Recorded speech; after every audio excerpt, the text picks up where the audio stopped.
Hello, this is Pixel Freak, and we're back with part 73 of the Final Fantasy Dimensions walkthrough. We're still picking up some of those optional pieces, but the majority of this piece is actually spent back in the Mycetian Cavern.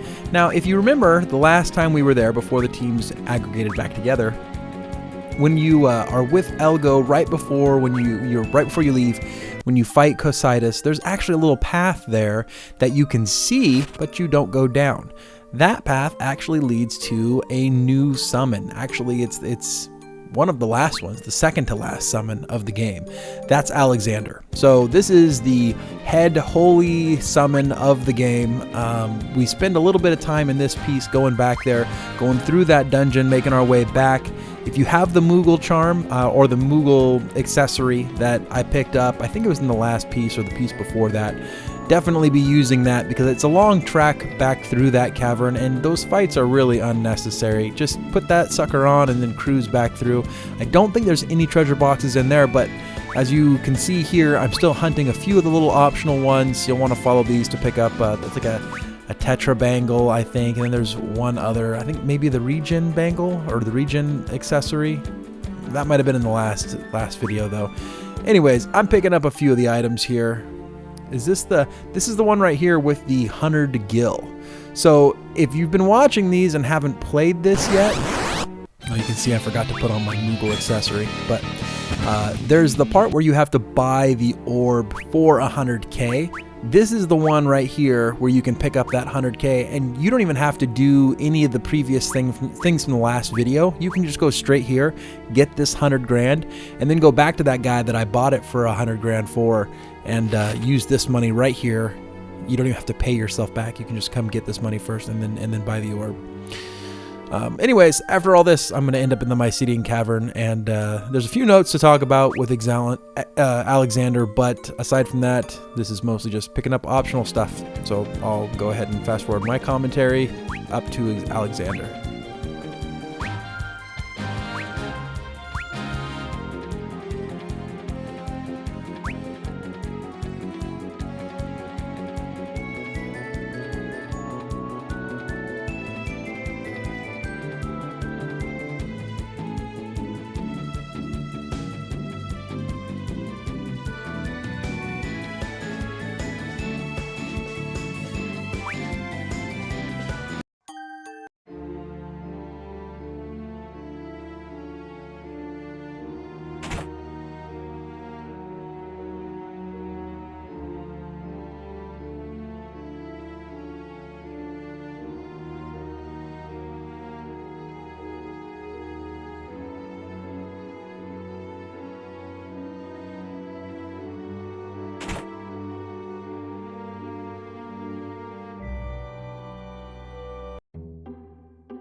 Alright, so the Holy Brute is right through this door. There's a save spot on the left, and there's an exit on the right. You're going to use that exit once you destroy this Esper, but just for notice, this is a holy boss. Hence, it's Alexander. You should know that that's a holy Esper. He uses various divine type attacks, but also he's weak to darkness and strong versus holy, if not absorbs your holy attacks. So if you're using a paladin, you might want to switch his abilities, or at least switch his weapons, and so he's using non-holy weapons and just use regular swords for him. I highly suggest using a Dark Knight. If you have somebody that's almost max or is max on Dark Knight, definitely put them in this fight, because those Dark Knight abilities will really help. He'll be very weak against those.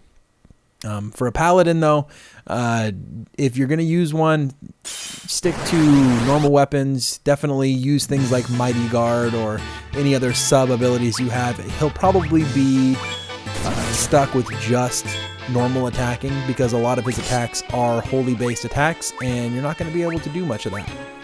Also, if you have the Seer in your party, don't cast Holy, because that's going to heal him. I think I might actually do that once throughout the fight. Overall, though, the fight, it's a pretty tough fight. If you're not a high level, you might have a little bit of a tough time with him. I don't think that there's any trick to him. He just hits really hard. It's in your benefit to definitely cast spells like Shell. I'm not sure about his physical attacks. I remember his magic attacks being pretty brutal.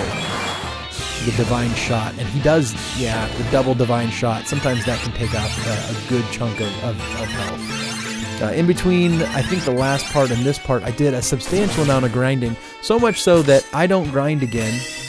From this point on, I don't grind again at all. I fight a few bosses like Alexander here, and the few that you fight going through the last dungeon, but the levels that I have now are the levels that I keep throughout the end of the game. I might go up 1 or 2 more levels. I end up in my low 70s, and most of the fights going through the game are pretty easy. The boss fight was at least a little bit challenging, and so I'd recommend you end up in the upper 60s, lower 70s, because it keeps the game fun, and it keeps that boss not too difficult, but not too easy at the same time. So Alexander in the lower 70s goes down pretty quick.